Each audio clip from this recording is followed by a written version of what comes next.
Good evening, race fans, and welcome along to Pure Sim Gear's GT3 Masters Season 11, brought to you, of course, by Formula Racing League, and it is the final round. We have got Indianapolis for the drivers to navigate their final championship charges, and it is due to be another cracker. It's been a phenomenal season so far, of course, brought to you by Pure Sim Gear, a business dedicated to sim racing racewear. They currently produce gloves and socks with specific sim racing features.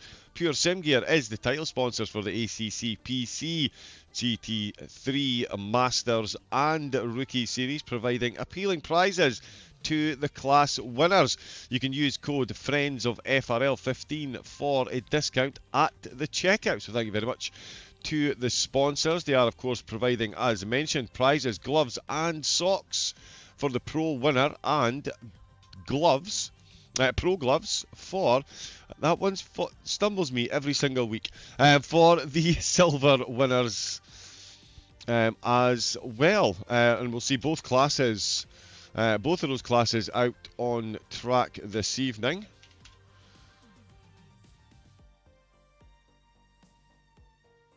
There we go. That's the one we're looking for.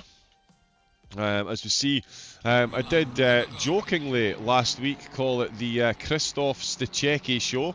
Really not that much of a joke, more of a reality. He did manage to make it, as we saw another triumphant comeback. And that is a bit loud. Saw him make his way back onto the podium. The track looking very nice for Indianapolis this evening. Let me just set this. So yes, the Czechie, 371 points, championship leader no matter what happens this evening. The charge for second and third, still very much in the balance. Those Alex Zagdal, Simone Basolio find themselves 26 points apart. Basolio, though, only 4 points ahead of Melker Garby, who's only 6 points ahead of D'Angelo. Thomas Nopek, a further 4 points behind the top six with a 42-point gap back to Francois Tassin, who's on the same points as Benjamin X. So as I say, all to play for this evening, especially considering Kiko Gallo and Oliver Zewig both on exactly the same points as well. Marco Keddy has only taken part in 3 races. He does find himself 13th overall and a point ahead of Dennis Alaquia, who I believe is no longer in the series actually, but Rafael Pereira is there in 15th on 158, so very much in the hunt for top 10 honours as well. Qualifying is a bit longer this evening actually, but that is all good. In the silvers, a slightly different story up at the top with Martin Ulrich, 318 points. He is 15 ahead of Michael Firth. Thomas Kotk on 286 points is less than 20 points ahead of Timothy Jabadal in 4th position, who is only a point ahead of Robinson, who is in turn only a point ahead of Marco Velia. So a phenomenal battle brewing just on the edge of the podium. Any slip-ups by the drivers ahead, and one of these three could be taking themselves some top 3 honours. David Canton in 7th place. He's only 6 points ahead of Barry Gibbons, so still a close battle there. Julian Smith, he's got 22 points to make up ahead, but he's got 28 points behind to Pablo Cortel inside the top 10. Daniel Chris Schneider didn't finish last week's race, but still finds himself on 182 points ahead of Salvo Nibali and Stuart Packham, 171 and 170 points respectively. Alan Brown couldn't make it across the line last week, but that will be his drop round. Sees him on 160 points. We will get some on-track action in a moment. Let me just get some actual, there we go.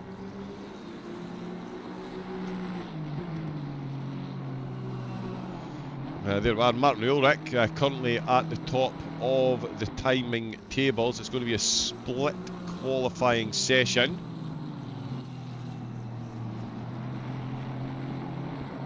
We will have the usual mandatory pit stop. And of course, as well, remember, refueling is not allowed during the race. It was during the 90-minute special at Watkins Glen. It's not allowed this evening, so the drivers will be running full fuel right from the start. So we can expect the laps. Well, I was going to say we can expect the laps to get a lot quicker as the race goes on, but if the track temperature increases, as it just might, given there is zero cloud here in Indianapolis, then yeah, that might not necessarily be the case. It is, of course, as I say, Indianapolis, 1909. Not many racetracks got the history that this one does. Of course, it was the perfect 2.5 mile oval when it was originally conceived. The road course not coming into effect until 2000, 2.6 miles long the road course is. Not many changes to the road course over its life. Of course, it was the motorcycles were added in 2008, so a couple of variations added then, and then again in 2014 with the road and motorcycle course effectively swapping a couple of sectors. So yeah, 1909 as I say. Let's have a look at the rest of the qualifying. Nibali gets to within 2 tenths. Michael Firth second in the championship, third in qualifying at the moment. Oh, a lot of sideways action there in through turns 4 and 5 into that middle straight. A phenomenal section. They're of course driving the what is recognised at the moment as the motorcycle road course. But I definitely think it's the far better iteration there for Sector 2. So we'll see if the drivers got on with that tonight. Good turnout as well. 25 cars for the final race of the series. And yeah, no real surprise given how close, as we saw in the standings, it really is between quite a few of these drivers and quite a few of the positions. There is Lewis Robinson out in the Simtech BMW, currently in 4th. Velia for SPQR Racing, he has got himself in 5th at the minute. David Canton has got a bit of time. He's looking to catch up to Packham ahead of him. Packham inside the top 10 and within a second. Just like the 8 drivers ahead of him, Canton looking to get within a second of pole position. It'll be good to see how the silvers stack up against the pros as well. And there we go, Jabadal goes 10th actually, so Canton's lost the position by 43 hundredths. But he's going across the line. Has he dropped that? No, he's... Oh, wow, 2 thousandths. Oh, there you go. The FRL qualifiers are at it once again. Canton and Jabadal separated by 2 thousandths of a second. Martin Ulrich, 1 minute 35.465. This is an outlap as he crosses the line in Aston. Nibali, Bindi's lap there. He was on for a good one. 7 hundredths behind pole position. 2.5 tenths back is Michael Firth in the Ferrari. He is green in the Delta. So is Jabadal. So too Marco Vergoe in the Kawasaki Ferrari. That is quite the combination. Quite the combination. And he's yeah, combining the corners very nicely. See what I did there?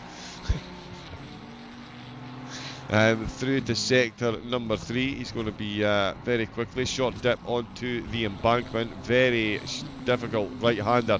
So easy to get that corner in turn number 1 confused, or at least it is for a driver of my talent. I'm not even sure talent is the words you could use. We should now see the pros starting to come out. Yep, there we go. They'll be queuing up. So this will be the final laps from the silvers. Top 10. Well, there we go then. Marco Vergoe very quickly getting off the drive line there. We can see the pros coming out. The Lambo and the Porsche. That's Melker Garby side by side with Potter. Vergoe in the pits, and Martin Ulrich on pole position for the silvers.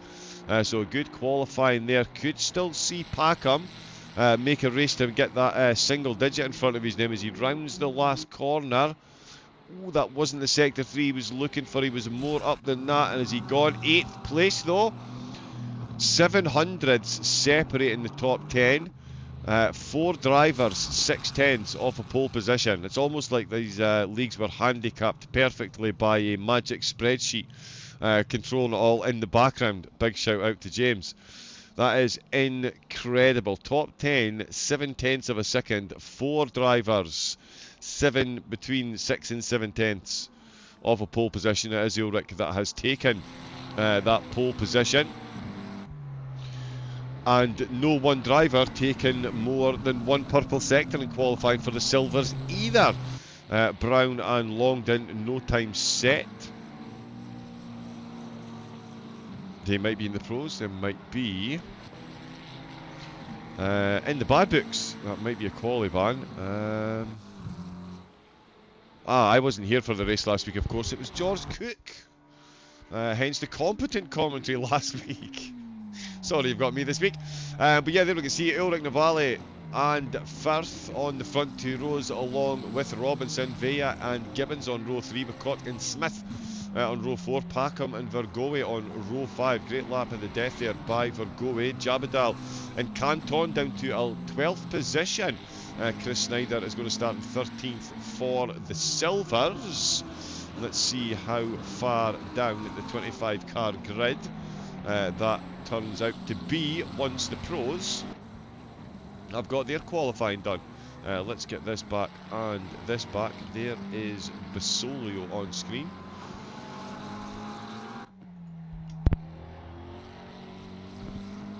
We are, of course, looking for Stachecki. There he is.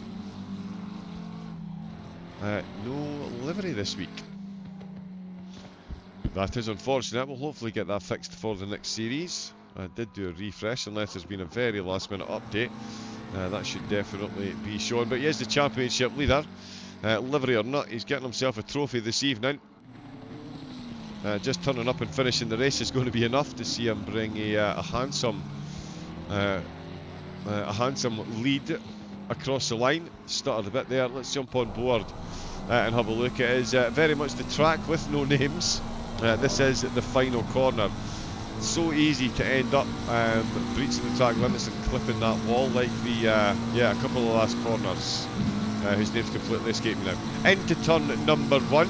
Very similar to, I mean, this is a hybrid. We say this is the motorcycle road course is a bit of a hybrid, but this is turn number 1. You don't want to be too liberal on that right hand curve on the way in. We'll see a lot of side by side action here. It will end up in doors being closed as we get through turn number 4. An all important exit through here, almost just an elongated double apex, spoon in reverse.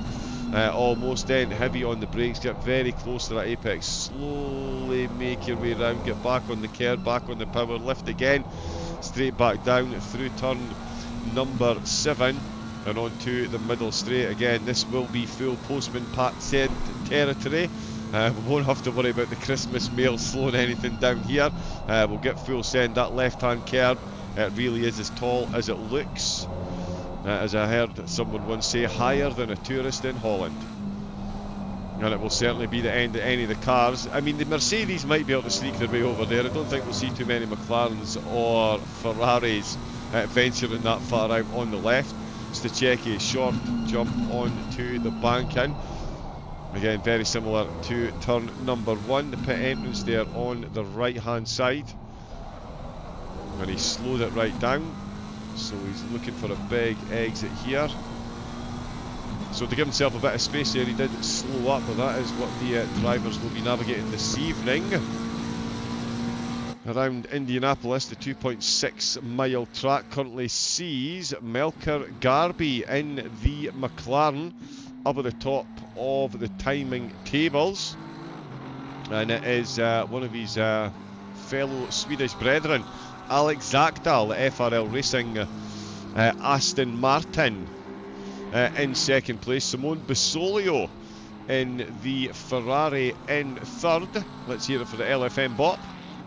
We've got a second Aston Martin in the top 5. Nibali in the McLaren, currently in 5th position. Benjamin Eck in the Porsche, the great white Porsche, with those gnashing teeth that we've seen so often this series.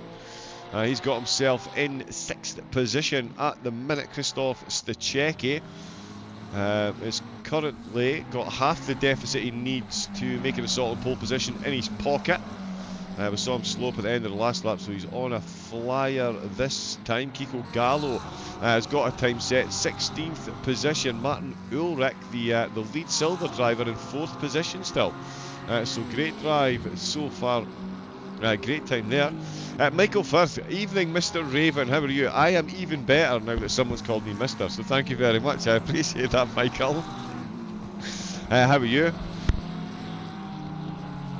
And in fact, to be fair, I think in my rush to get the on-track action, I don't think I even introduced myself, but there we go.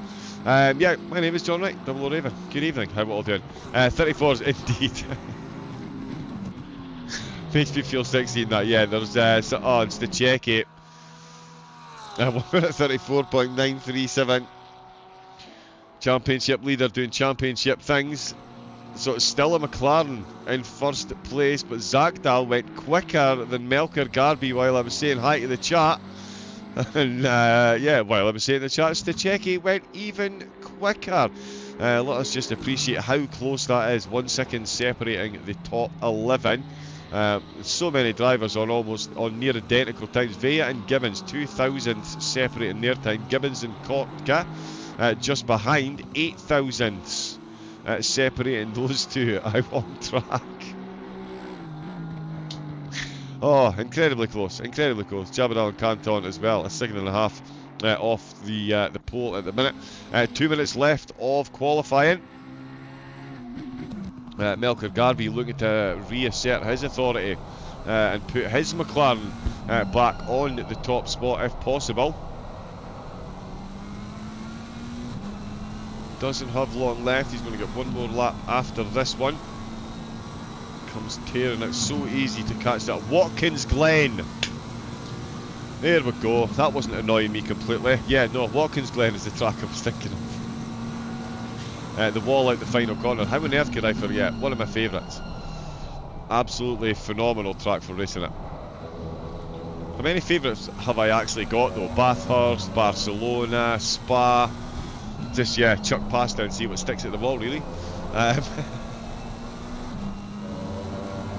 But they are all phenomenal tracks for racing. There's, yeah, there can be no denying of that. Just like the rest of the calendar we've had. It has been a phenomenal series. Misano, Suzuka, Snetterton, Watkins Glen, Oulton Park, Zandvoort, and finishing up here on the grass through the middle section there for Melker Garby, really using as much of the track as he can.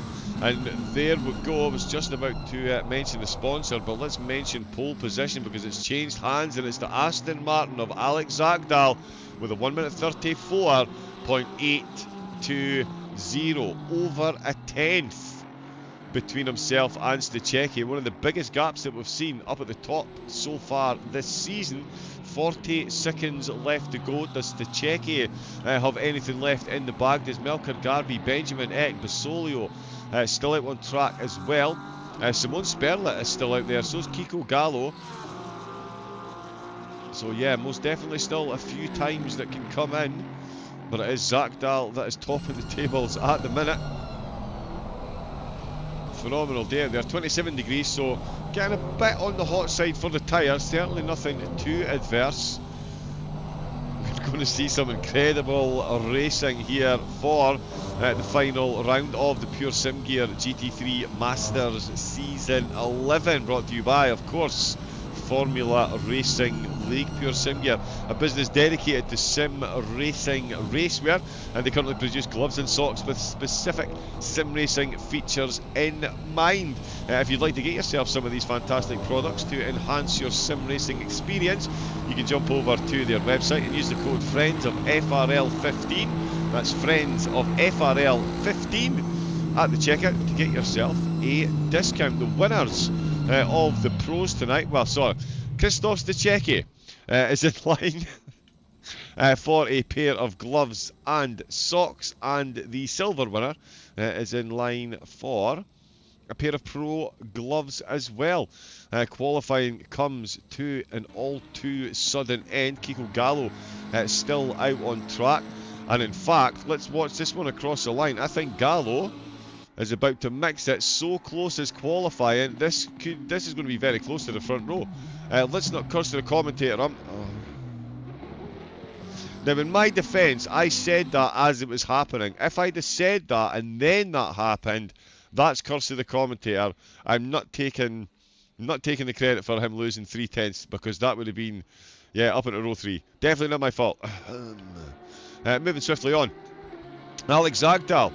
That's a bit of dominance right there in Aston Martin. He's taken all 3 purple sectors. That is a very, very, very impressive feat in this field. As we can see just how close it is. I believe the word is ridiculous. Although only 9 cars within a second. So yeah, that is yeah, usually it's up about 15 cars or so. So yeah, the drivers at the front really getting the foot down. As we were saying in chat, only 2 drivers in the 1 minute 34s. Melker Garby, 35.005. Oh, with the finest margins. Basolio on the front 2 rows once again. The Ferrari driver up to 4th place. Eck and Ulrich side by side on row 3. Ulrich making a big splash in the silver, certainly, up on the front 3 rows. Nibali, his silver partner in crime, invading the pro dominance up at the top of the qualifying. They've got Michael Firth and Lewis Robinson joining them in the top 10. Simone Sperla rounding out the top 10 on row 5 side by side with Robinson. On row number 6, Kiko Gallo has got Vea side by side with him. Vea, Gibbons and Kotka. Another 3 silvers making it into the top 15. Oliver Zewig in the pros starting in 15th overall. We've got Pereira down in 21st and Potter starting in 23rd. Brown and Longdon, no qualifying time in the silvers, so they will start 24th and 25th place respectively. We will of course have the full formation lap. 26 degrees, so yeah, it won't be too difficult for the drivers to warm those tyres up. And then it will be the 1 hour race, 1 mandatory pit stop for all of the drivers. During the pit stop, a mandatory tyre change, no fueling is allowed. So they must run full race fuel right from the start of the race. Had a quali ban, says Alan Brown. Well, there we go. Data, my good man. I cannot make bricks without clay. And I've let myself... Oh, no. What's happened there? Cheeky little behind the scenes look at the, what goes on. So yeah, 3 PM. Blazing sunshine. No cloud cover. It's going to get warm. Only 19 degree track. Only 19 degree ambient temperature, but the 26 degree track. Yeah, the tyres will heat up very quickly, very nicely. So we'll see a lot of action into turn number 1 of that. You can be sure. While the drivers are warming up, thank you to everyone that is tuning in tonight on the Formula Racing League channel. Of course, live. I believe it's James Williams himself who is leading the rookies as well. So if you are watching this, please do make sure you go back and watch that. Thank you if you are hitting that subscribe button to the channel. Ring that bell to get notifications whenever Formula Racing League go live, or indeed upload any new videos. They've got multiple channels on Twitch covering all ACC on PS5 and PC, and of course I'm sure there will be upcoming announcements given that cross-platform has just been released. So yeah, we're going to see much bigger grids, and we'll see just how good the cross-platform is. But if I know James, and I'm in no way, shape or form sanctioned to say this, but yeah, if I know James and the gang, I'd imagine that won't be far behind. We'll see some crossovers as well, so that's good to see. But yeah, if you do want to get involved, in the description you will see the Discord and the host page for SimGrid. Of course, where all of the championships are announced. You can sign up on there and get yourself involved, get yourself an FRL licence, and you can even get a fancy stream overlay showing your licence as well, all put together by James with his magic spreadsheets. We're here for the final round again, 68 minutes. The drivers are going to be dueling this out for. Turn 1 is going to be feisty. This is a very difficult turn 1 and 2. The drivers will have exceedingly warm tyres and brakes. And of course by warm they should be in the correct PSI, so I'm sure we'll see no end action into turn number 1. And we'll see how it goes from there. That is running very smoothly. Julian Smith, good luck to all. Aston Top and Silver and Pro. I demand a reassessment of the LFM box, says Michael Firth. Yeah, unless there's Ferraris winning, so do I. I retract my previous statement. But here we go. Come on, Brez, says Junior Racing. It's green lights, it's foot down, it's flat out, and away we go. Christoph Stachecki looking to get the job done. Early doors into turn number 1. Benjamin Eck could make a big move on Melker Garby. Garby's had to move over so he doesn't rear end the Aston Martin. It is beautiful stuff into turn number 1. Benjamin Eck has got the Aston on the inside. Michael Firth takes a little bit of contact, manages to straighten out. That's Lewis Robinson looking to make up places if he can. He manages to right the ship as well. It does. Oh, and that is... Oh, a couple of cars spun, and that's caused a bit of carnage there. Let's have a look at that one. That was Michael Firth that got caught up in that there. Let's have a look and see.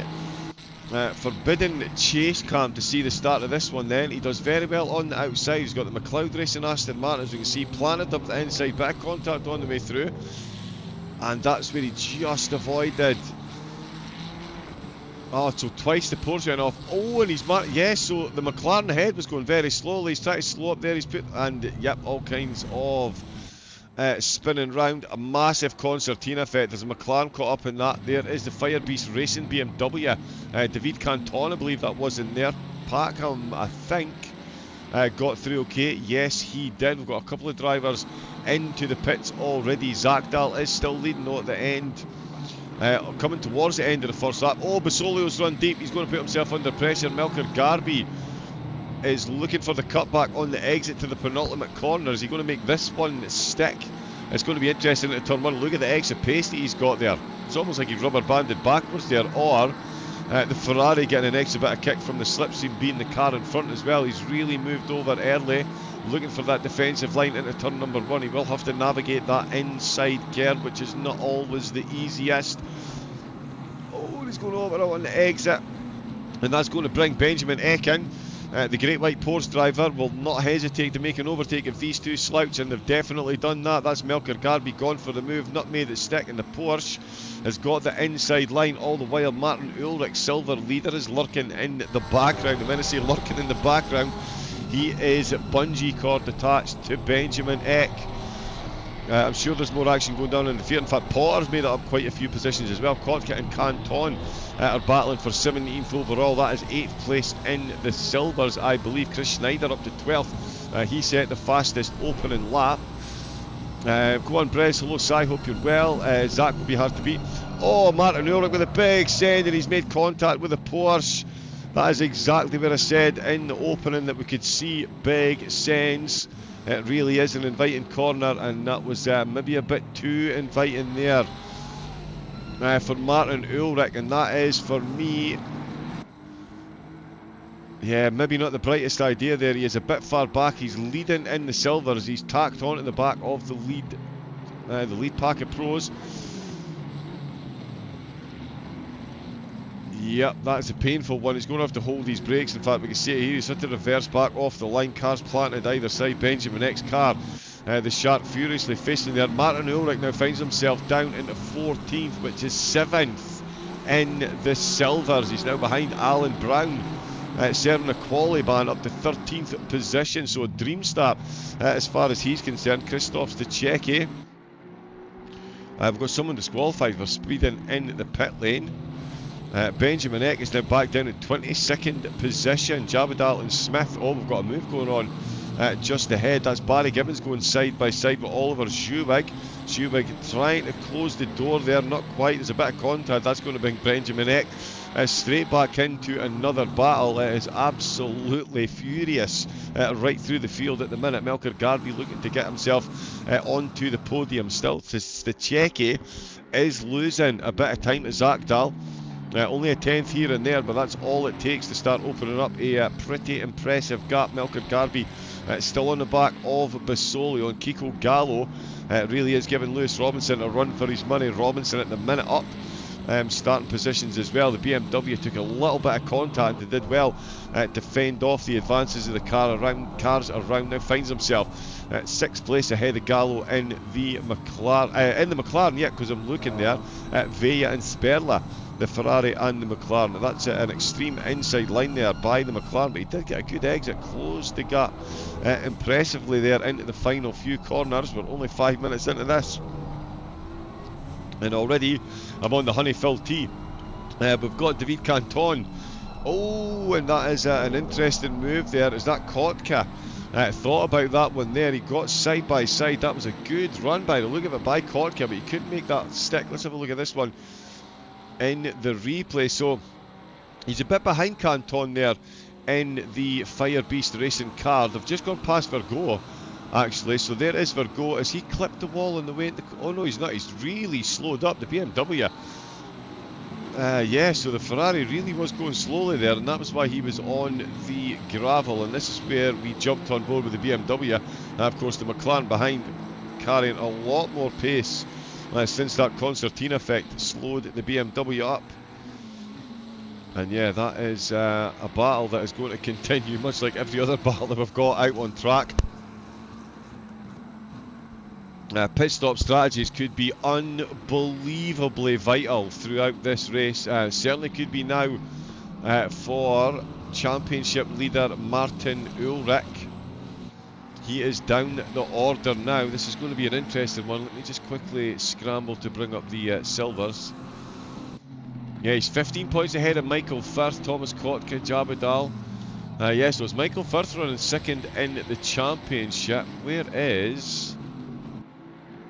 Oh, of course, his Ferrari got caught up a bit as well. Why can I not see Michael Firth?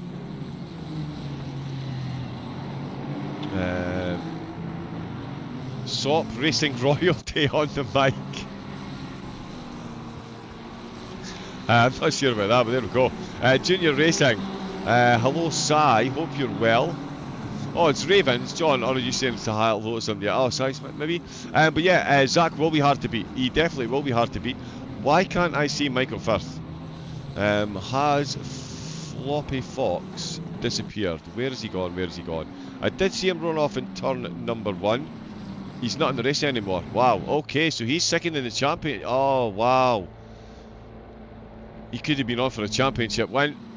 Incredible scenes, incredible scenes. Alex Zagdal is leading the way. He's got another 10 since we last checked in. Melker Garvey in 4th place, half a second behind Basolio. So still very much in the hunt there, as is Kiko Gallo. Very much wants that 6th position back. Robinson in the Beamer. Yep, he won't be keen to hand that over. So yeah, some great defensive moves will be required though. As we can see here, that is Alan Brown carrying damage then. Let's see, Alan Brown 738, he's had an accident versus an unknown opponent, so that is contact with the wall for Brown some way, somehow, and that's put him under serious pressure from fellow Aston driver Martin Ulrich. So this will be a position back in the silver, some more points back in the pocket of Ulrich, some much needed points at this stage in the race. It's not like Stachecki, he has got such a huge lead, he could finish in 10th, as Garvey is looking to finish in 3rd. He's only 2 tenths behind. We're surely going to see him move this. No, we're not. Just goes to show you how deceiving that angle is. But he was very much tucked in the slipstream. That did, for all intensive purposes, look like he was a lot closer there into turn number 1.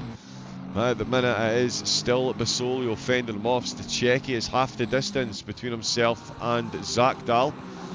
Right, 4/10 it is now, as opposed to the 8/10. Oliver Zewig makes his way out of the pits. The second driver coming in to get that mandatory tyre change shrugged off. As you see, big battles between Canton, Still and Kotka. So this battle, as I said, I did say it would continue, and it really is. And there's a car just come out of the pits getting involved as well.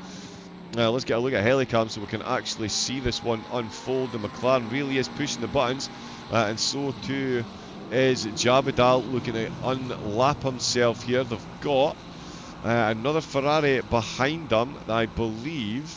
Oh, that's Virgo, of course. Oh, and that is a whole lot of extra steering input there from Kotka, the back of the car, getting ever so lively on the way into the back, on the way into the middle straight.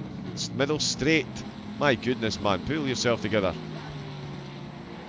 And yeah, that's what Kotka's going to have to do. The Sim Community McLaren dropping a bit of time there. It just goes to show you how much time can be lost. Just that little loss of traction on a corner exit can be so detrimental.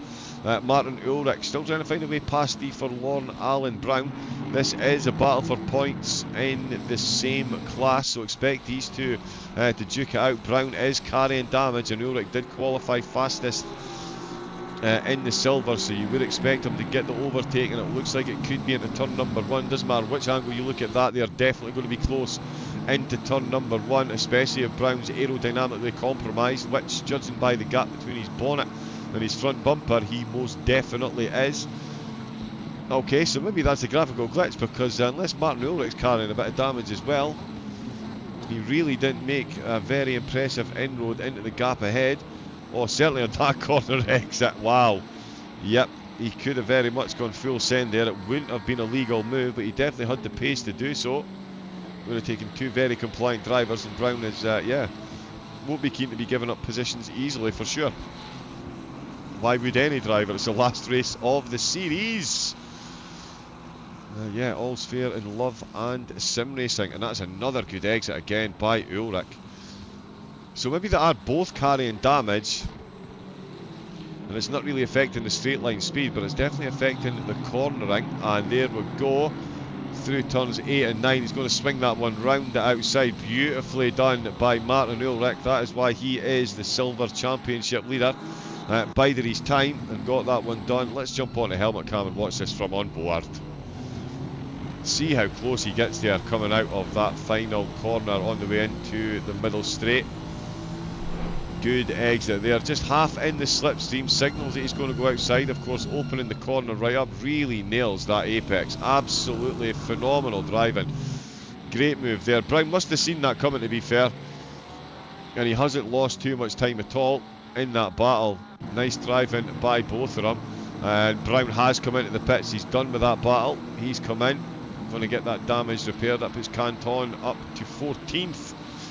Overall, 6th in the silvers. We'll see where Brown comes out compared to Jabadal. Let's see what's happening up at the front with Melker Garby and Simone Basolio.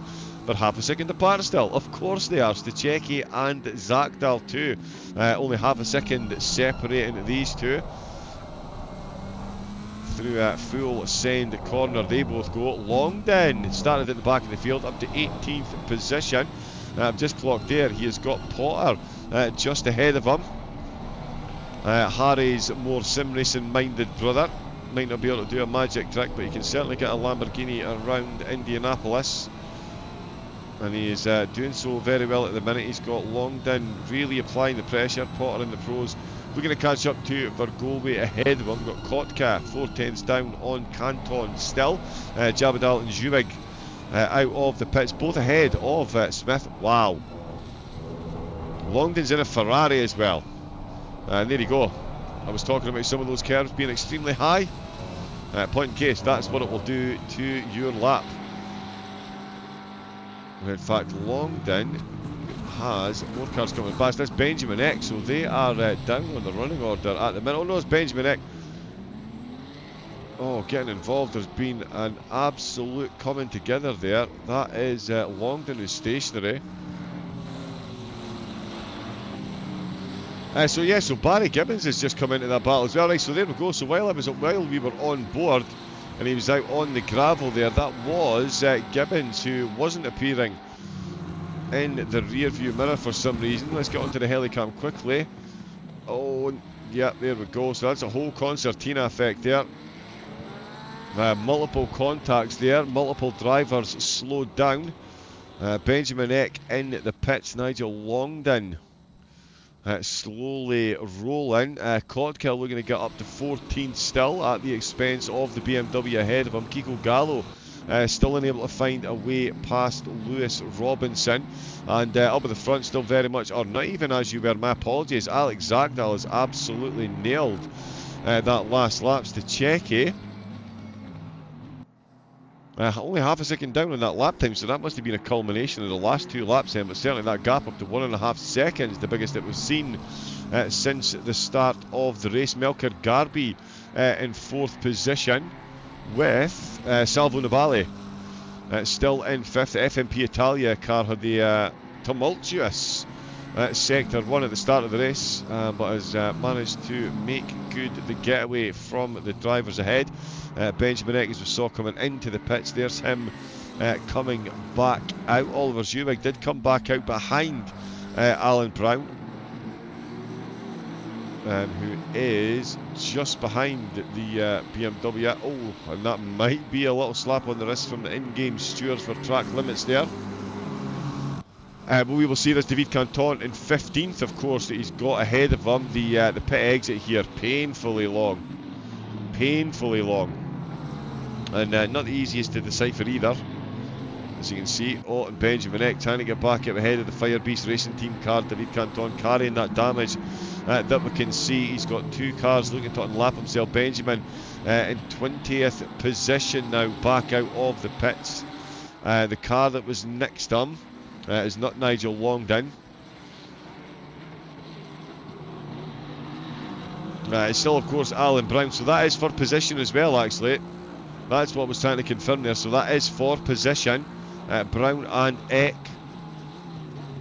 So that's a decent recovery then by Brown. I know that Eck was down on positions due to incidents, but so too...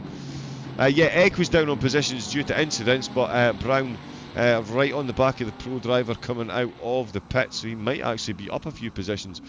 We shall see. Graham Potter in the Lambo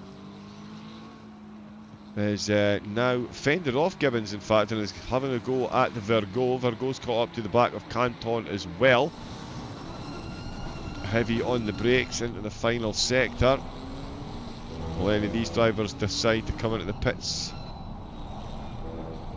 And yes, they do. David Canton, now is he coming back into the pits?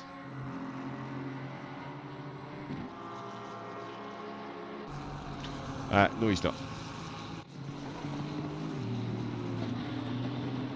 I could have sworn he'd already come in, but there we go. Let's have a look at the front. Zagdal, wow. Yeah, in the chat someone was saying he's going to be difficult to beat. He is clocking disturbingly quick laps, disturbingly consistently. The quickest lap of the race, 1 minute 35.492. He's at last lap there, 1 minute 35.447. Wasn't quite a valid lap, but, well, obviously it wasn't a valid lap because it's quicker than his fastest lap, but yeah, last 2 laps, 1 minute 35.4 back to back. There is a confirmation Canton in the pits. Longdon coming in the Ferrari as well for the Long Smile Racing car. Hopefully in and out as quickly as possible. Simone Sperl is all over the back of Marco Vea. He's closed up on the silver driver. Kiko Gallo still applying the pressure. Robinson ahead of him. I think the less is more livery. I'm sure he'll be looking for more opportunities to overtake if he can.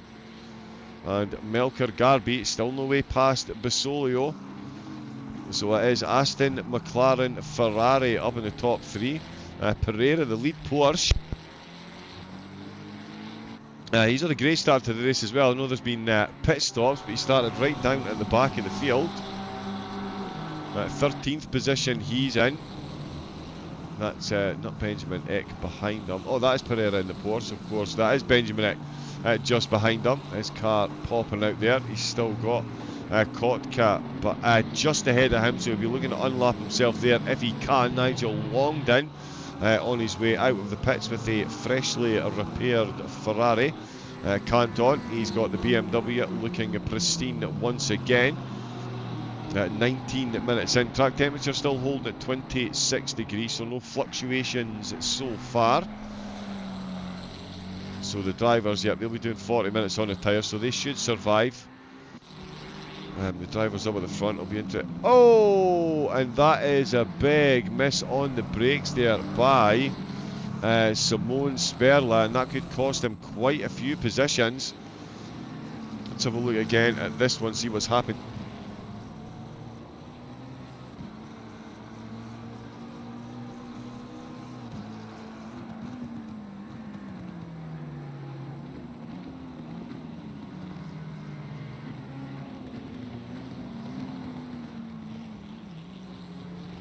Yeah, there we go, just missed his mates. Yes, Junior, of course. Yeah, myself and Simon.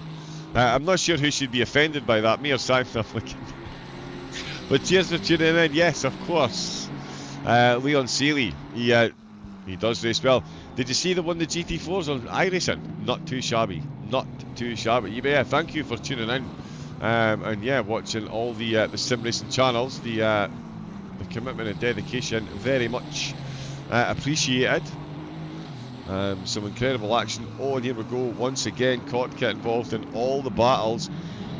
Oh wow, and again into turn number 1. Benjamin Eck caught up in another incident then. It's Thomas Kotka this time. And Pereira then, he really did get caught very quickly on the way into turn number 1. Barry Gibbons involved in this one as well. So there is Kotka. He was a fair ways back. Yep, the McLarens gave him a tap, then Eck just wrong place, wrong time, and he ends up getting taken out. On the McLarens to move out the way, that is to let the Aston Martin of Alan Brown back through. So that's him back up to 18th position. So it's all changed right through the field. Simone Sperla for FMP Italia now finds himself on the back of Chris Schneider, who's up to 9th position with all this that's been going on. Again, he started outside the top 20. So between the pit stops and a few of the incidents, there's a car peeling into the pits. I believe it looked like Martin Ulrich in the Aston Martin. It is indeed. The McLeod Racing Team car comes in. I do really like that livery. It is very nice. Ulrich coming in for his pit. 38 minutes left to go, so not quite reaching the halfway mark. Kotka, Pereira, both coming in as well. Sperla still looking for the overtake on Chris Schneider. Melker Garby, oh, is he lining it up this time around?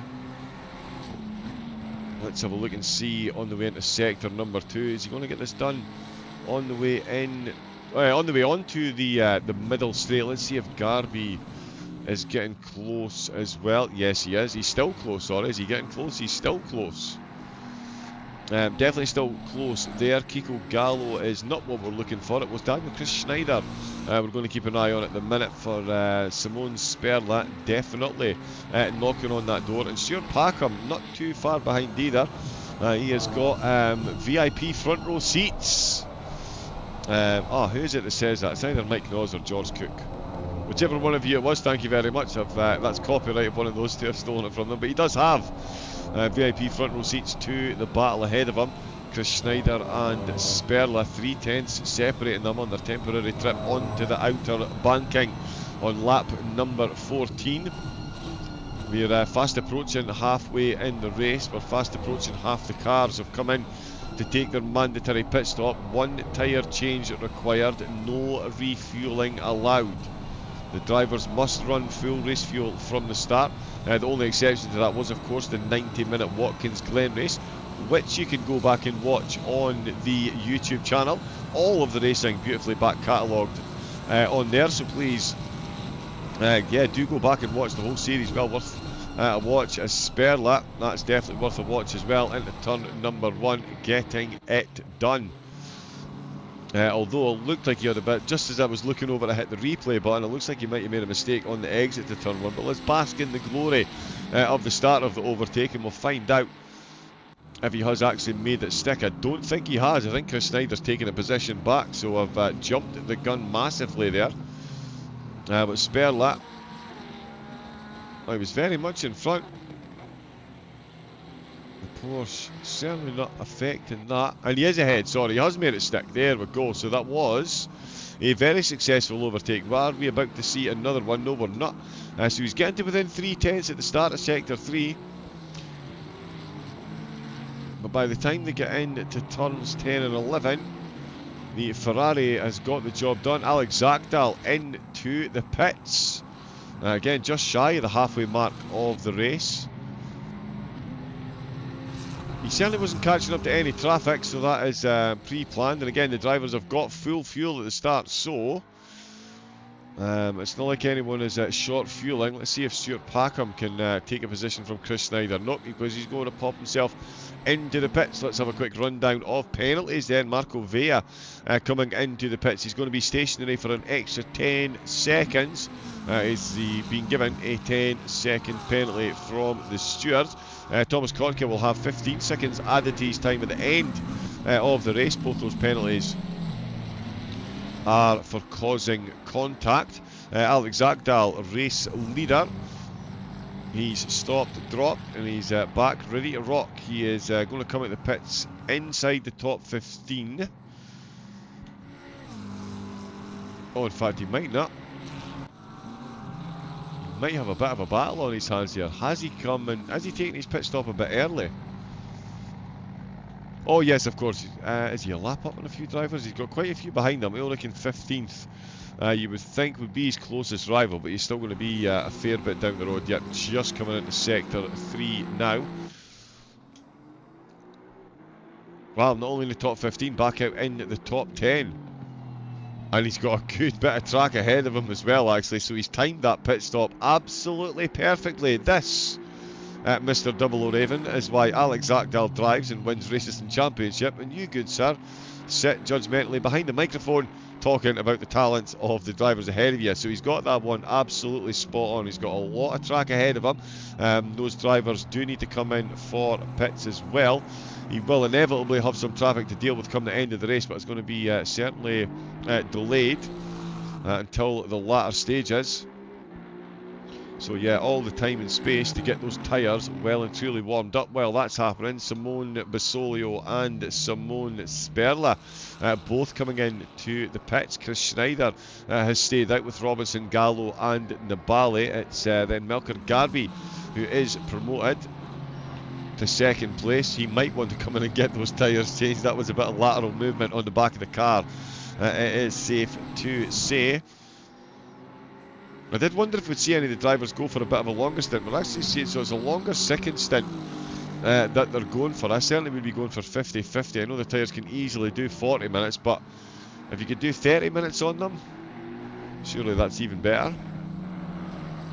But again, they drive, I talk. Let's see what happens out on tracks. The Checky in the lead of the race.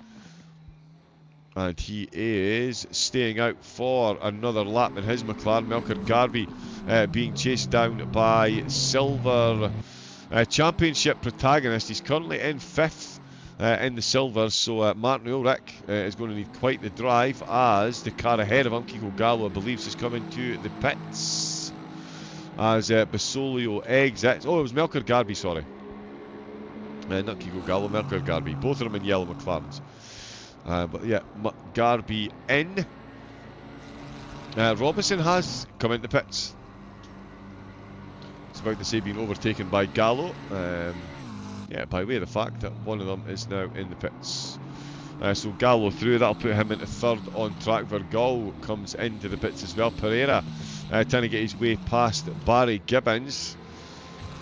The Porsche and the Ferrari having themselves a fair old battle at the minute. For the final stint of the race, I was just looking up there. Garby, Robinson did come in, so did Chris Schneider. So yeah, Chris Schneider has come in the Ferrari, so Alex Zakdal will of course be promoted quite a few positions here.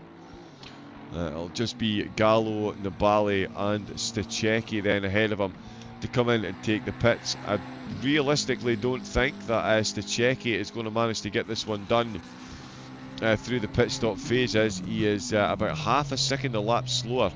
He's only a tenth behind on the fastest lap, but his average lap at the minute it just is those few tenths slower than Alex Zagdal.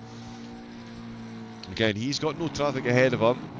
Zagdal is popping in and out. That's a few of them coming out of the pits behind him, so he's navigated that well.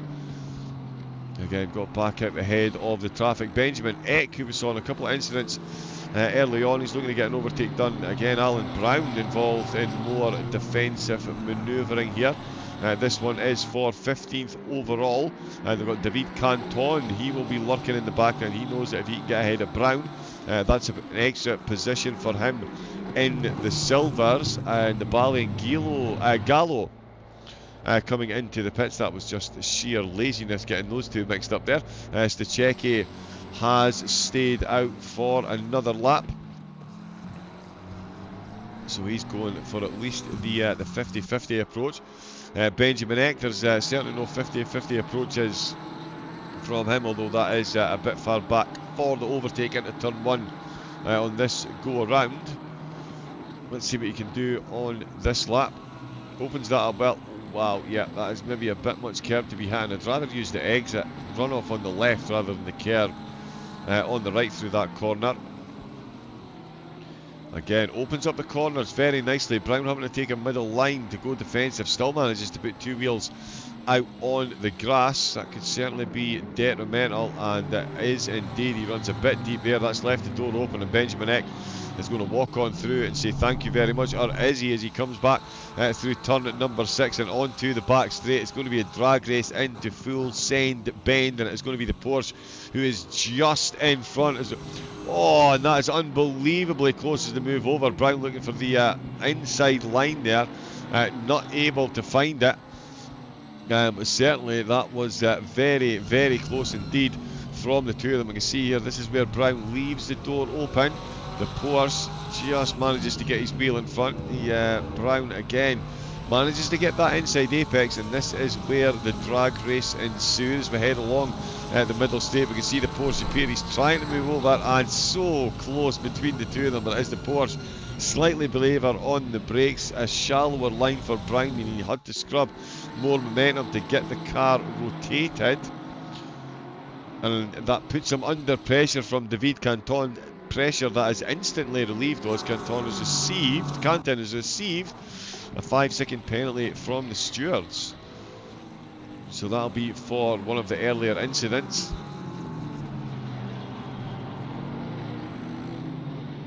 Yep, you can see one of the McLarens just popping out of the pits. Up at the front, Christoph Stachecki is into the pits. Alex Zagdal will retake the on-track lead of the race. He's got the fastest lap. Here is Basolio. Oh wow, now there's a drive-through. Oliver Zewig. Drive-through from race control. So Oliver Zewig has received a drive-through for race control. Stachecki, he is back out with the pits. Oh, and that's Oliver Zewig, I believe, off into the gravel. And it is indeed. Oh, and he's returned to the pits. Now, there's Aston Martin in second place, just behind him. Not sure entirely what's going on.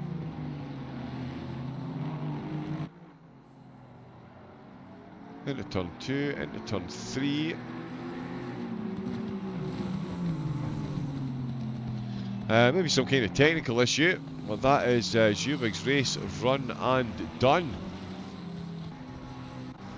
There is Melker Garby. There is Alex Zagdal leading the way. Stachecki in second place, 1.2 seconds behind.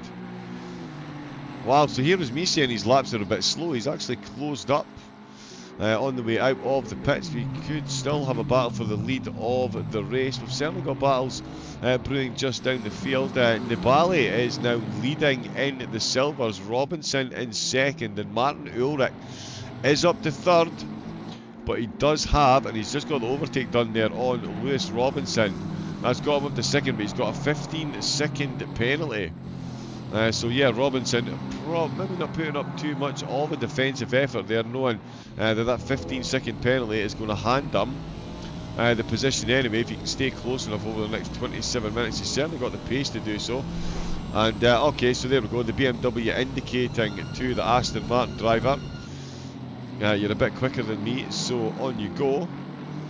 And not only that, the 15-second penalty, that means Robinson got a bit less work to do to get himself up to second place, but that is Ulrich back up to second for the moment. Nibali in 6th place overall, first in the silvers.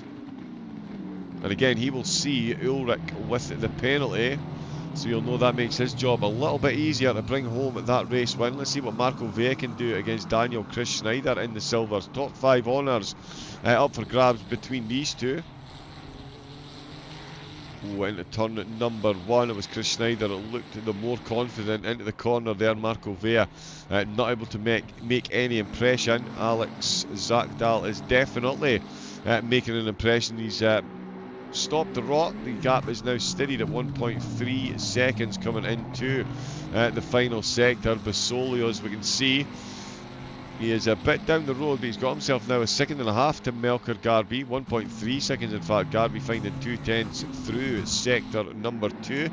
Kiko Gallo, the middle McLaren in the pack of 3, 4th through to 6th place, closed in on by Martin Ulrich. Really do need to remember to catch my breath every now and again. Incredible racing between this lot. My apologies. Could not have been a lazier sentence formulation in the history of sim racing there. But Ulrich, he's certainly not being lazy behind the wheel of the Aston Martin. Nibali ahead of him. And he's, again, it's a big task that he's got. 15-second penalty means he needs to get past Nibali and find the 15-second gap. Not only that, Robinson is within a 1.5 seconds at the minute, and he's really not letting go of that gap. Chris Schneider, 11 seconds down. He too could benefit from the position, although he might be losing the position from Marco Vea any moment. Oh, Vea getting a bit too close there. He was very much quicker into turn number 1 than Chris Schneider was, but couldn't convert that into an overtake, so he's going to have to rebuild that one. Let's see what Ulrich can do through sector 2, and in fact could be a case of what Nibali could do. The easiest way for Nibali to negate the threat of Ulrich behind him is put Kiko Gallo behind him. So let's see if it's a McLaren on McLaren overtake, or if the Aston manages to get the drop on the both of them. Gallo bravely hitting that left-hand curve on the way through, on the way out of the middle straight. Temporary dalliance onto the bank out. Ooh, now was he Nibali a bit far over to the right there? Certainly liberal use of the track limits. Both of them apex in the corner slightly differently. Let's see what's happening behind. In fact, let's keep an eye ahead. Look how close he's getting. Neither of them hitting that curve. Here comes the Aston Martin, the BMW, visibly losing a bit of time to the cars ahead. And yeah, a little bit of fragmentation there. But Ulrich, sorry, graphics things. Marco Vea, let's concentrate on the racing for a moment. There is Marco Vea looking again to get the overtake done on Chris Schneider. We saw how close he got on the start of the previous lap. A bit too close to make it stick. Let's see what he can do at the start of this one. Not to be too far back, so Chris Schneider having a very good lap to fend off the charge. Canton 3/10 behind Brown, but again another driver carrying a penalty. Potter looking to improve his overall position against silver driver Nigel Longdon, who yeah, I think might be feel a bit hard done by. Wrong place, wrong time for Longdon. Some repairs for damage, and he's yeah 18th overall. 9th place in the silvers for him, but he is fending off the Lambo at the minute. Full cockpit and steering wheel. I do like the inside of the Lambo, and the noise it makes. The 296 doesn't sound too bad either. Nibali though, let's jump back up there and see how the two McLarens are getting on. Martin Ulrich 8/10 down. So he's actually lost a few tenths through sector 2.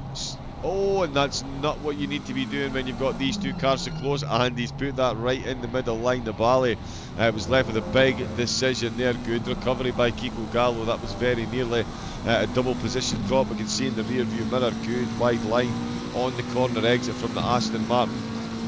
He is going to close him a bit in the slipstream. Won't be close enough into turn number 1, but on the exit to turn 6, and he's pulled out the slipstream early again. I thought he would have wanted to get maybe a bit closer there, so on the way into the middle straight. Could have eyed up a move. That is a good apex he's got going on in the background though. Kiko Gallo gathered himself after a bit of a mistake. Two wheels on the gravel. Oh, and that's a big mistake there by then the Bally. That is going to give Ulrich definitely a good look at a move for the lead in the silvers. Kiko Gallo will be more than grateful to have seen that dust be kicked up. He can now wash his hands of the battle going on behind. Let's just see again what happened there for Melker Garby. Sorry, not Melker Garby. The Bally, my apologies. And again, yeah, just running too wide on the exit. All 4 wheels on the gravel. That really is an inviting proposition for the Aston Martin driving Martin Ulrich, who will be looking at that clock intently. He not only needs to get past, he needs to get a 15-second gap. That looks like an ever more impossible feat. 20 minutes left to go, and oh, now Alex Zagdal, 1 minute 36.0, Stachecki, 1 minute 35.1. The battle up at the front really has come back to life. No traffic near them either.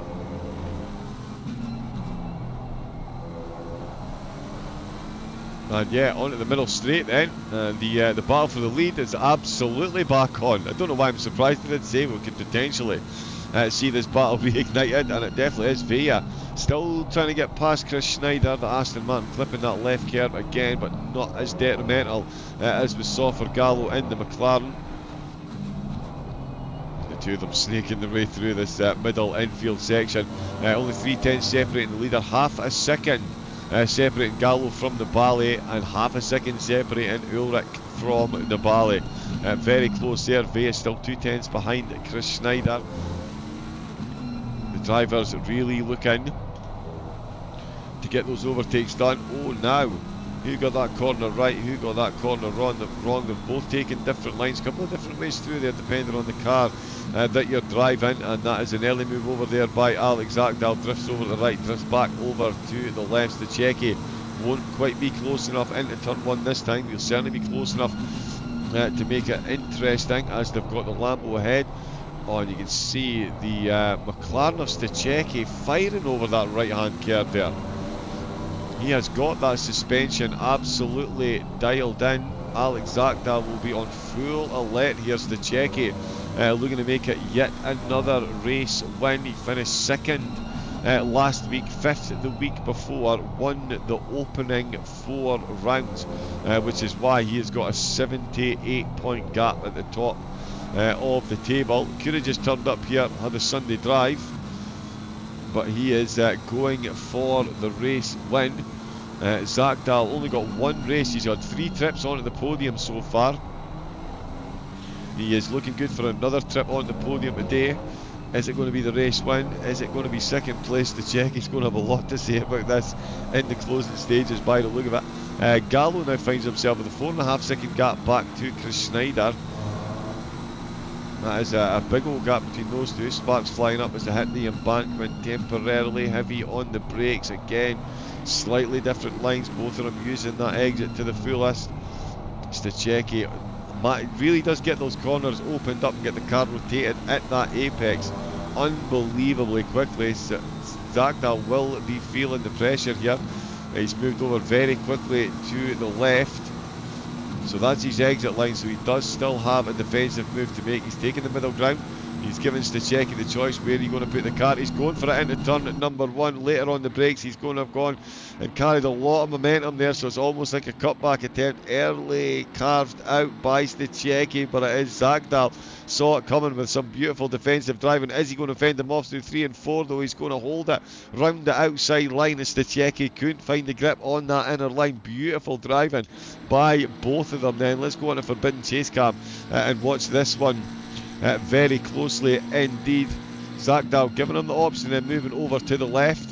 And as you can see, Zagdal just opened him up for the cutback, saw the move coming, he's hanging it around at the outside through turn number 2, and then once again sets him up for the cutback, and then thankfully says, you know what, I'm going to take the outside line once again. I've got the car in front, less centrifugal force, the wider on the wider line that you've got, and that equals more acceleration, and that's exactly what Zagdal did there. Beautiful defensive and offensive driving by both drivers, but it is 26 laps in, as you were, as Alex Zagdal still leads the way. Stachecki is in third place. Basolio still on the podium in third. Did I just say Stachecki second?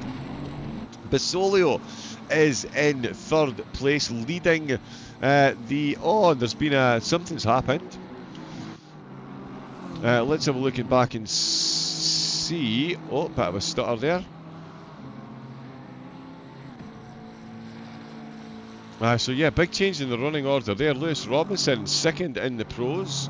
In the silvers, Salvo Navale has dropped down. So while that battle was going on up at the front, the silvers has changed lead. The silver leads changed hands. It's Martin Ulrich who is leading the way. Lewis Robinson in second. The Bally now in third. Kiko Gallo finds himself down into 8th place overall. Daniel Chris Snyder still got Marco Vea trying to find his way past. Oh, and that is a sloppy entrance and exit between the two of them. Neither of them quite getting the corner right there. Bit of a wiggle under acceleration there for Vea's car. Perhaps a hint as to why he's not quite able to get that overtake done yet. He is certainly trying his hardest to do so. But let's see if we can get any information here. Yeah, Ulrich, 15-second penalty, and he is 3. He's now 6 seconds ahead of Nibali. I did say it was looking an ever more impossible task. Yeah, Ulrich would tend to be disagreeing at this point. Benjamin Eck, Porsche on Porsche battle as well as Eck and Pereira are going on along the start-finish straight into turn number 1. Benjamin Eck's going to get that little bit closer. Definitely going to be within striking distance within the next couple of laps. So he's looking for a big recovery drive. Longdon behind David Canton. David with a penalty that he served in the pits has brought him back out in 17th position. Oh, sorry, no, he's still got 5 seconds. Longdon in getting the damage repaired. I was expecting him to make up a couple of positions when he got back out on track. There was Julian Smith, the McLaren we saw very graciously getting out of the way of the leaders as he came out of the pits. Kotka for the Sim Community Team, 22nd place overall at the minute. Oliver Zewig, of course, no longer in the race. And there is a penalty for Martin Ulrich. So another 5 seconds there for Ulrich, and 15 seconds has been given to Smith as well.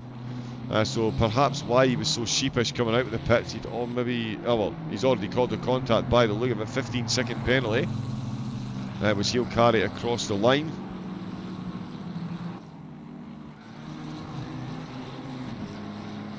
And 5 seconds coming in for Kotka, and 10 seconds coming in. So the McLaren driver down at the back of the field, and 25 seconds of penalties to carry across the line. Let's see what's happening up the front. That is Stachecki and Zagdal. Basolio still chasing in third. Packham is closing in on Vea. Vea still not able to find his way past Chris Schneider. Gibbons is now applying the pressure to Sperla. So we'll see, there could be an overtake brewing there as well. As we can see, yeah, Sperla definitely coming under a bit of pressure.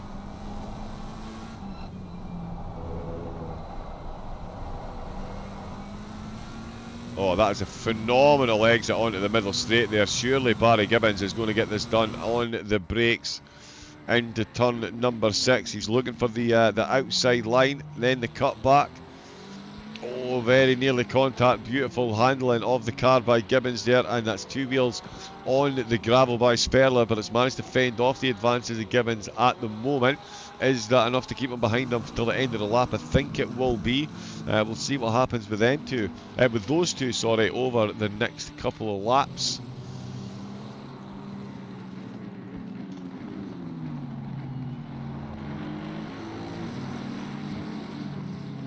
There we go. There's a bit of sideways motion there by Stachecki on the back of the car. How long is he going to be able to keep that up for?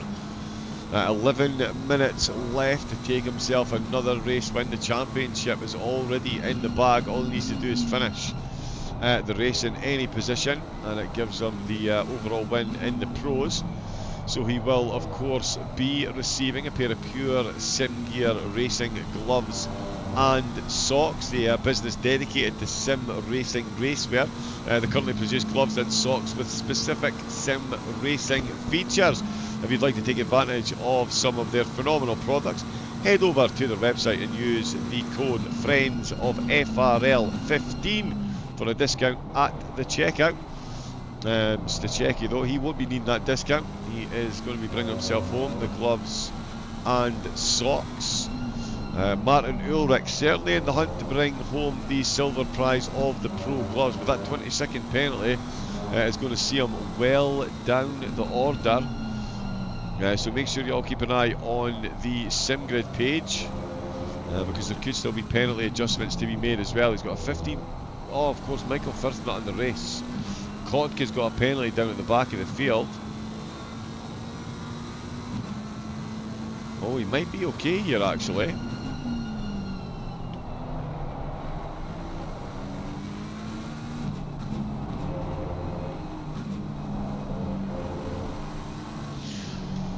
Actually, yeah, with the way the rest of the field is panned out, he might actually be okay, Martin Ulrich.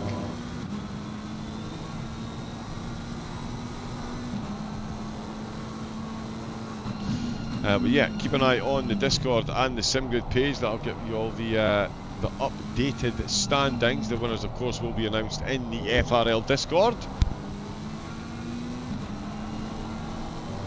As we watch this battle still unfold, 3/10 separating these two. It was up to about 2.1 seconds before the pit stops. The Stachecki in the second stint has certainly started putting in those laps. Track temperature down 1 degree so far. I did think it would rise slightly given the time of day and the weather conditions, but nope, it has actually dropped by a degree, so moved into the driver's favour. Nigel Longden still looking for last gasp overtakes. He's got the Aston Martin of Alan Brown ahead of him. Nigel Longden is the driver. As I say, yeah, he's looking for the overtake, but so too David Canton. He's got a penalty, so he is going to lose a couple of positions.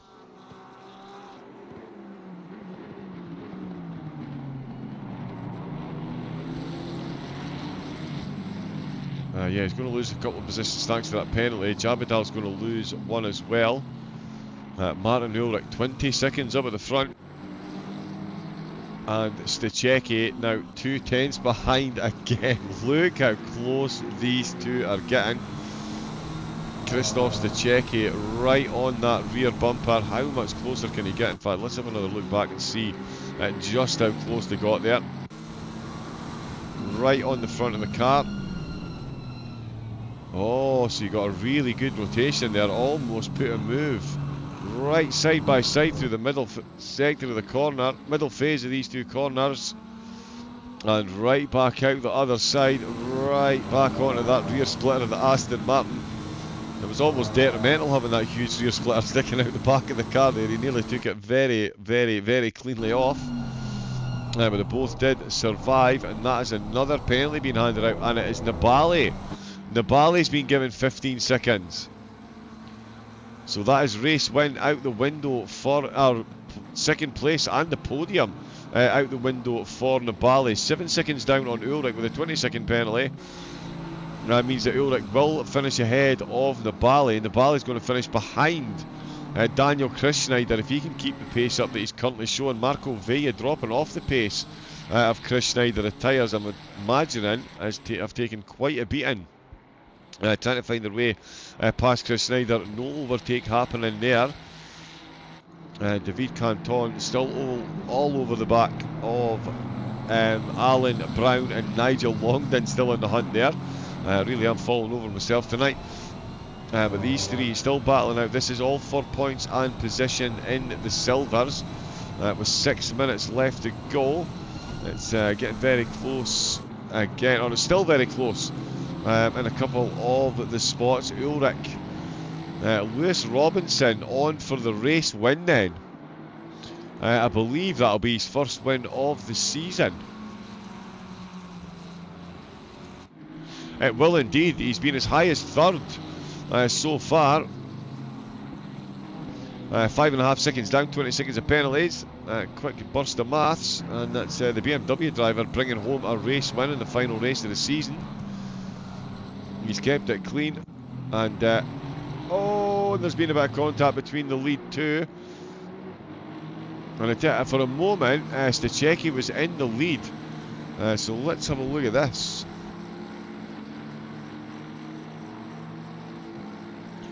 Wow, the Aston Martin really losing time out of the last corner into turn number 1. Stachecki is in the lead. He's on the inside line though.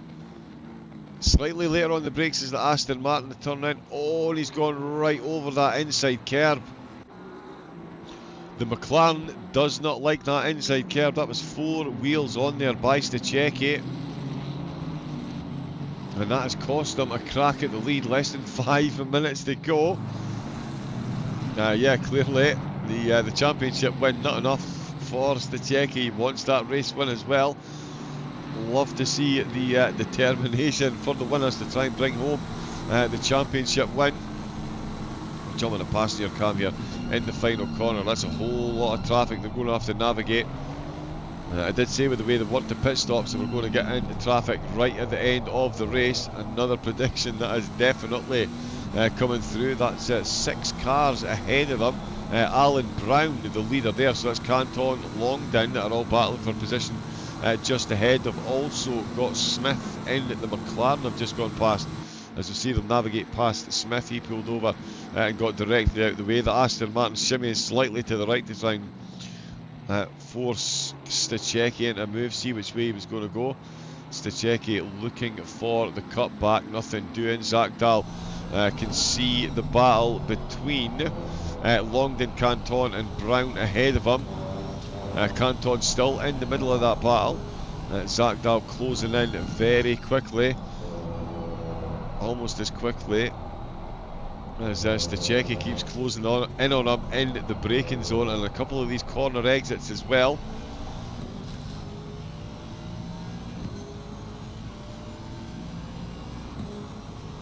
Into the middle sector, into the middle straight, let's see. Oh, again, gets nice and close, that battle still unfolding up ahead. It is quite handy. The 2 closest battles on track are unfolding within 50 yards of one another. Again, makes it easier for us to see. It certainly makes it easier for me to see what's going on. We can watch the whole thing from Stachecki's roof cam absolutely phenomenally. Into the final few corners we go. Flying past the pit entrance, it is Brown who has still got the lead over these 3. Oh, and there we go, the Ferrari of Nigel Longden very quickly getting himself out the way. That's going to drop him right off the back of this barrel. Oh wow, look at the pace that Stachecki's carried out with that last corner there. I genuinely thought he was going to hit the wall there. Manages to keep it out into turn number 1. Are we going to see a move? He's thinking about it. He's got the car alongside. He's on those inside curbs again. You really can't put the McLaren on those curbs. He's managed to get away with it a couple of times so far this race. It's shown very, very, very good pace once again on those corner exits. Flies over the white lines.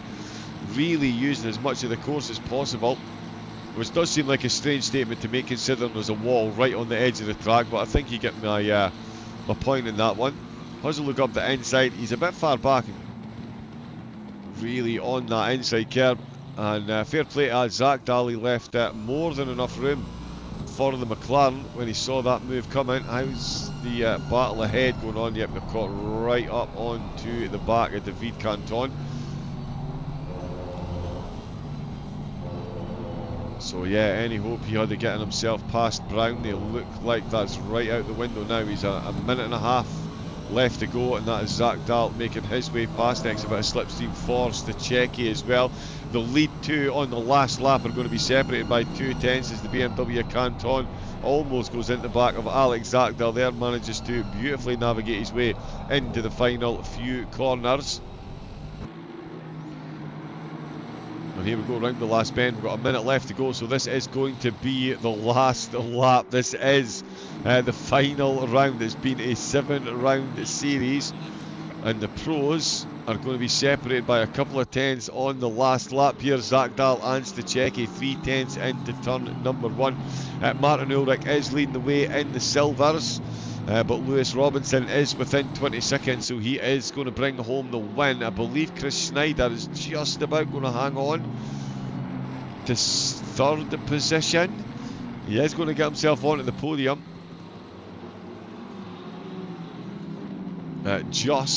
Although he is now going into full defensive mode from Vea as well. Stuart Packham is caught up on the back of this battle. Marco Vea has closed right up as well. He was dropping time hand over fist, but he is flying compared to Chris Schneider at the minute. One last hurrah of a lap to go. Can Vea get himself up to 4th? He'll see those penalties ahead and know he could be on for a podium here if he takes this position, and he's going to have a look into turn number 1 surely out in the last corner. That is a very good exit, and he's got Packham behind him. Packham could get himself a couple of spots here. Chris Schneider got a very good exit out the last corner as well. In fact, that is a phenomenal run that he's got. He's going to fend them off. Let's see what's happening with Stachecki and Zach Dahl.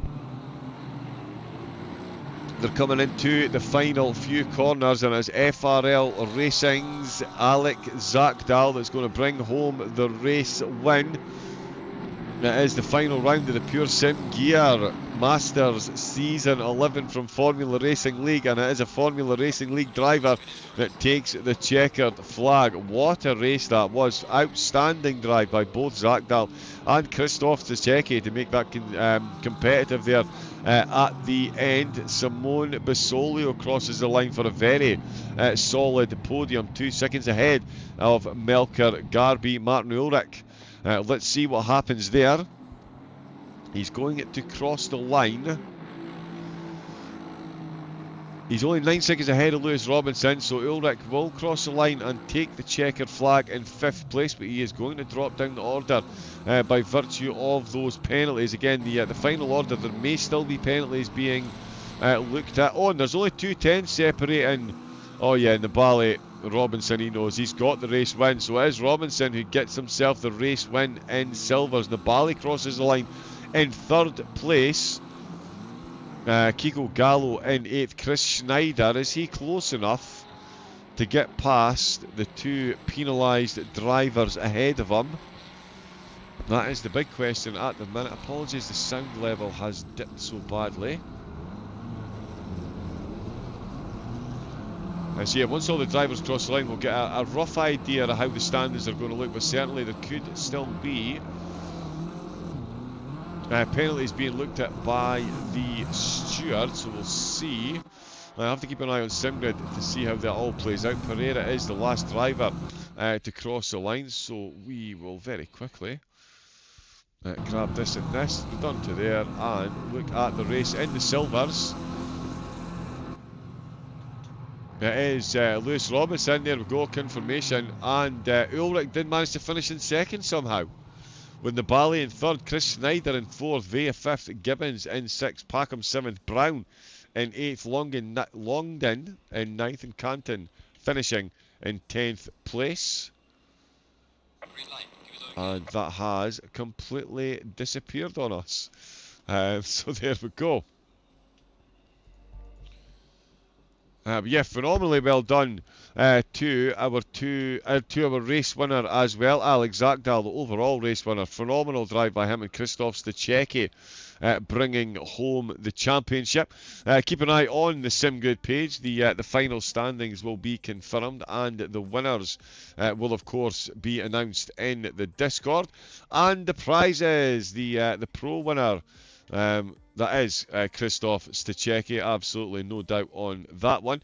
He'll be receiving a pair of sim racing gloves and socks provided by Pure Sim Gear, and the winner in the silvers will get themselves a pair of pro gloves as well from, as I mentioned, Pure Sim Gear, a business dedicated to sim racing racewear. They currently produce gloves and socks with specific sim racing features. They are the title sponsor of the ACC, PC, GT3 Masters and Rookies, and as I mentioned, providing those wonderfully appealing prizes. If you too want to get yourself a leg up socks in your sim racing comfort game, then get yourself over to Pure Sim Gear and use the code FRIENDS of FRL15 for a discount at the checkout. And yeah, if you do want to watch any of the race series, I guarantee you absolutely definitely do. It's all catalogued beautifully, of course, on the YouTube page. Thank you to everyone that subscribed, followed and liked. The channel is most certainly growing, which is great to see in sim racing terms. So thank you, and a special thank you of course to everyone that's joined me in the chat over the series. I hope you've enjoyed the broadcasts and the racing that has been on offer. I've absolutely no doubt that you have. It's been yeah, an incredible series, and will be again. I believe this will be the last time I will be on FRL before the Christmas holidays. So if you do celebrate Christmas, then please do have a wonderful festive period. Enjoy yourself. And yeah, we'll see you back in the new year. For this evening, though, that is all I have time for. I will leave you with the highlights to close out the final broadcast of the Pure Sim Gear FRL Masters Series 11. My name has been John Wright, aka Double O Raven. Been an absolute pleasure as always. And I can't wait to see you all again soon. Until then, stay safe, take it easy, and have a great rest of your night. Good night.